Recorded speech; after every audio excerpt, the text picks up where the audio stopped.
Hi, this video is exclusively for my patients who had joined my diabetes residential tour or diabetes virtual tour, especially the patients who are not able to control the blood sugar, their blood glucose, in spite of following the recommended DIP diet.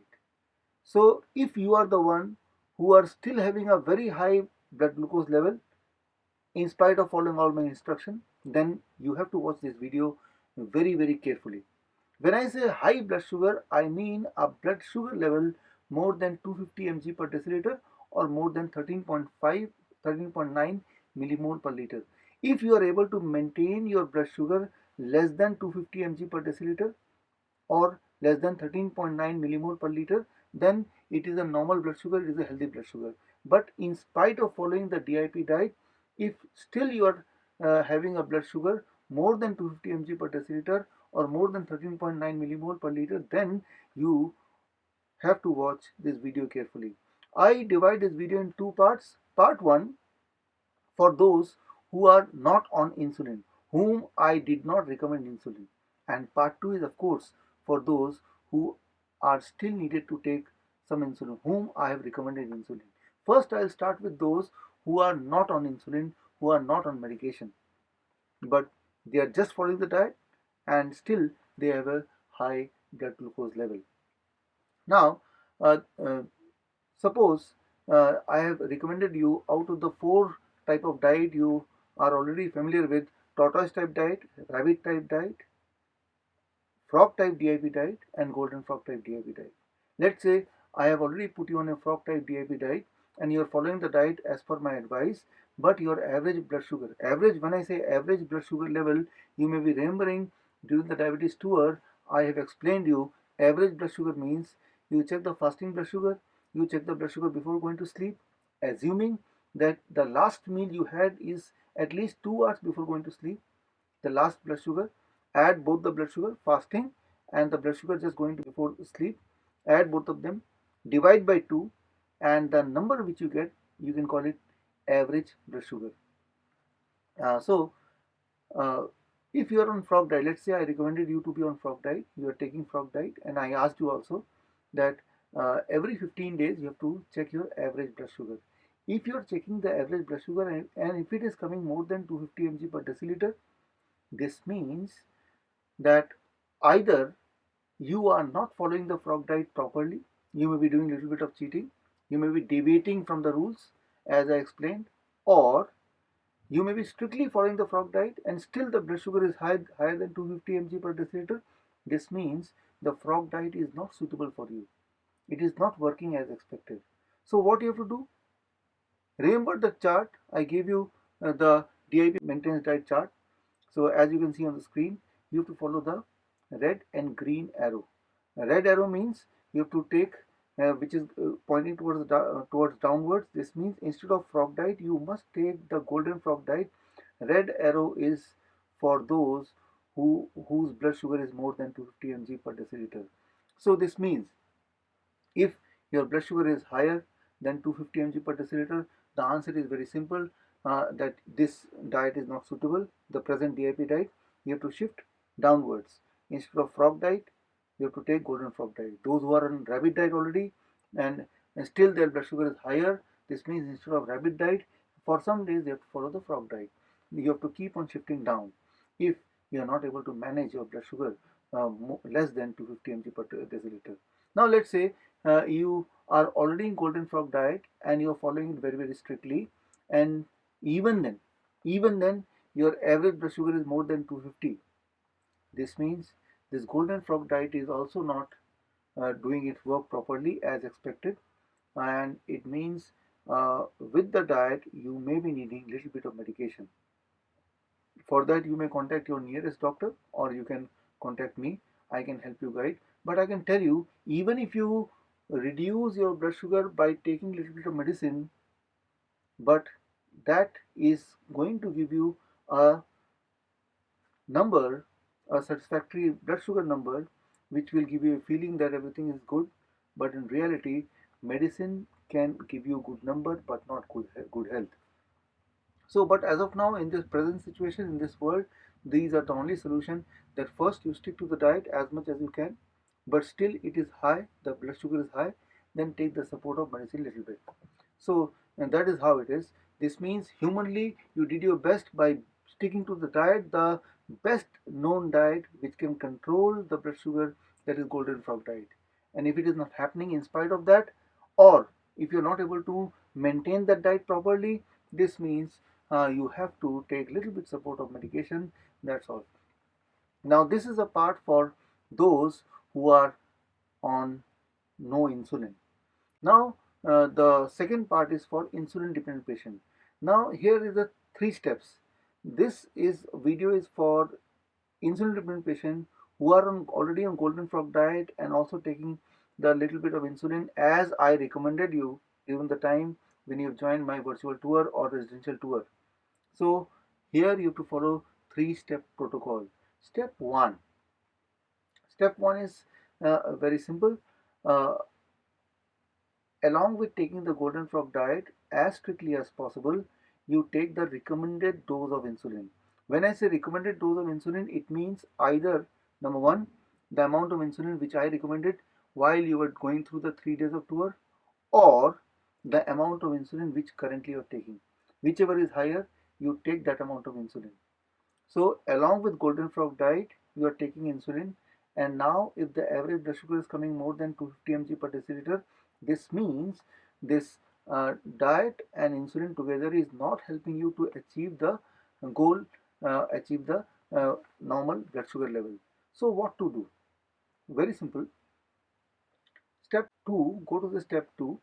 As you can see on the screen, find your average blood sugar, which is very easy. Fasting blood sugar plus the blood sugar before going to sleep divided by 2, and see what is the number, how much higher.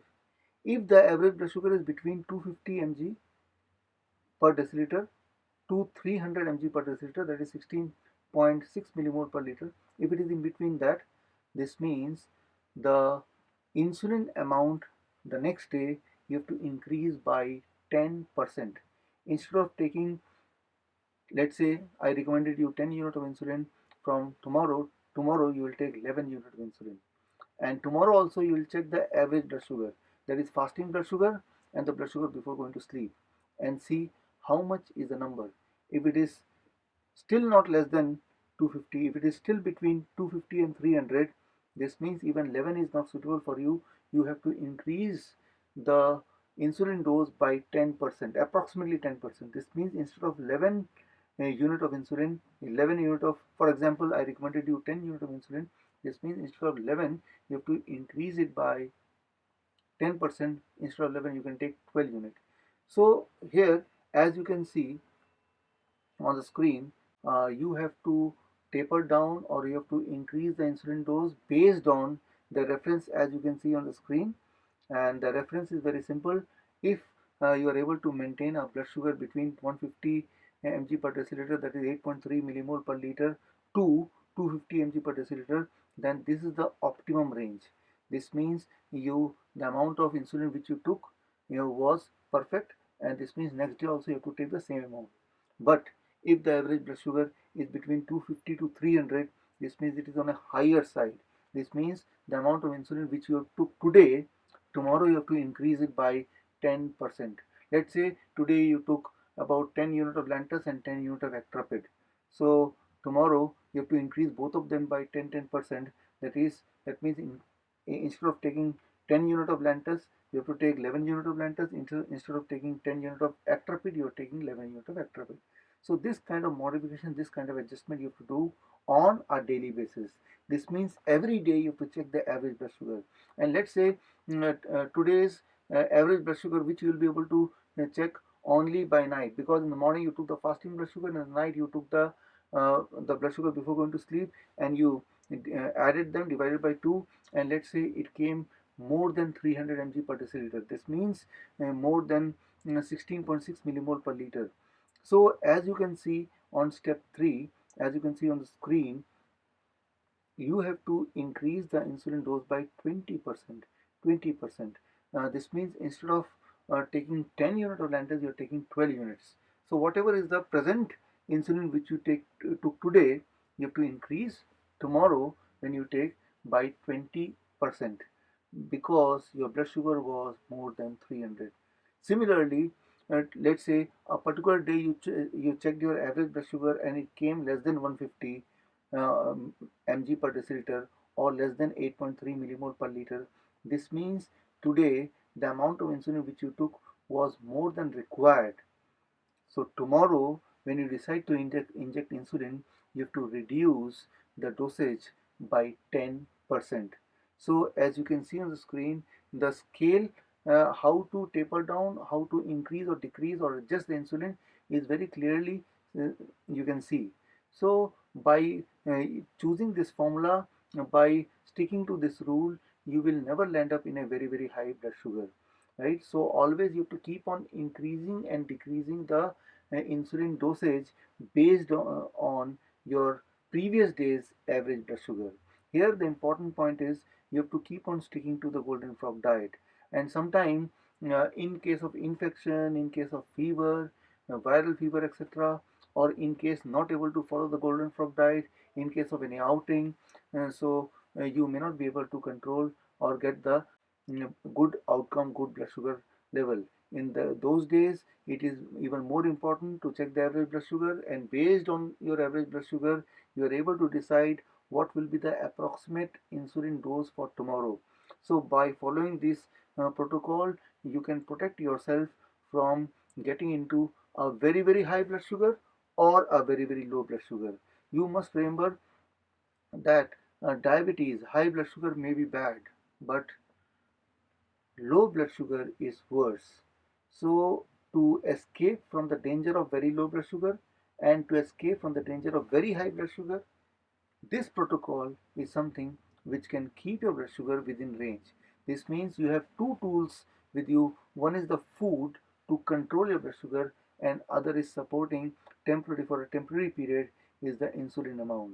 So if you uh, to to know how much to adjust both of them, the best thing is every day you take the average blood sugar, and once you are able to do it, at least you will not fall into the emergency situation of very high blood sugar or very low blood sugar.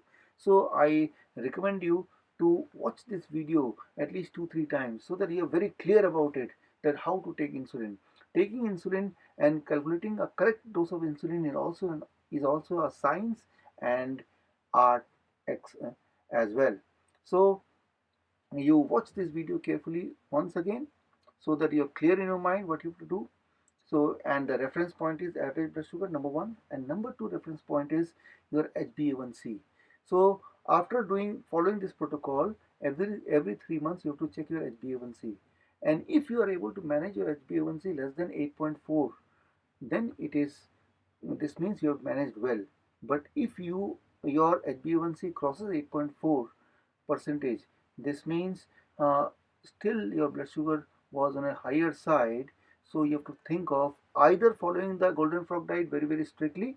Maybe you were deviating, maybe you were doing some cheating, so you are not following the recommendation of DIP diet properly, or maybe because of infection, fever, or sometime bad weather condition, very cold, blood sugar was fluctuating too much.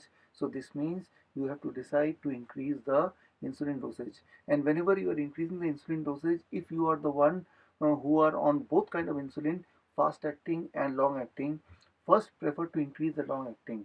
Fast acting is which gives an immediate impact on blood sugar level, is also very dangerous and harmful for the body. So always I avoid giving or recommending the fast acting. Only in case just by giving long acting, if the patient is unable to control the blood sugar, then only for a brief period I ask them to take a short acting. Otherwise, first rely only on the diet. If not, then take little bit of long acting. If not, then for a temporary measure, short acting with lot of care. So I hope this video will help you clear the doubt on how not to fall into very high blood sugar or very low blood sugar emergency situation. If you have any question, feel free to ask me. This is Dr. Bishwarup Roy Chaudhary. All the best. Thank you.